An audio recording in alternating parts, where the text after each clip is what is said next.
Discs are the pads between the bones that act like cushions. These cushions allow movement between the bones, and this in turn gives us flexibility. This freedom of movement is a wonderful thing, but it can be a double-edged sword. You see, discs can be a source of debilitating and unremitting pain as well. This is a picture of two discs looking from the top down. Think of the discs in our spine as jelly donuts, because the discs in our spine have a jelly center and a tough outside. The important thing to remember is that the jelly should always be in the center of the donut. Why? Because when the jelly is in the center of the donut, you have no pain. If the jelly pushes against the outside of the donut, you have pain. Simply put, jelly inside the donut, no pain. Jelly pushing against the outside of the donut, pain.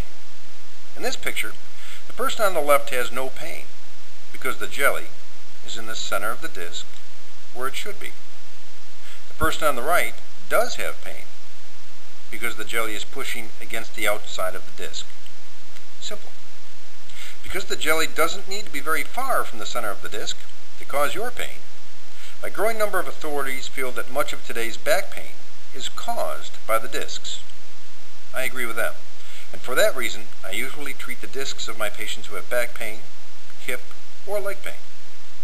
While trauma from accidents can cause your disc to move out of position, poor posture can cause it as well.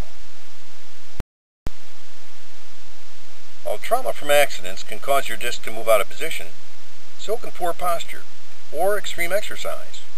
Stretching is both good and bad. This young man obviously has well-stretched muscles, and that's good. But, in bending forward to this extent, he's also pushing the jelly in the center of the disc out of position. He will need to do exercises to reverse the effects of this position, or there's a very high probability he will develop back pain from the disc problem he's creating. Good exercise instructors know this, and they do follow-up exercises to compensate for this extreme posture. Traction. This simple form of therapy relaxes muscle spasms. It helps to move the jelly of the disc back to its proper position, and it helps to restore motion in the joints, which decreases inflammation. When we use traction, we accomplish three very important things. Inflammation decreases, pain decreases, and we slow the process that causes arthritis in the joints. Traction is a wonderful thing with many benefits, and that's why I use it on most of my patients. Incidentally, hugely expensive traction machines are not necessary to achieve excellent results.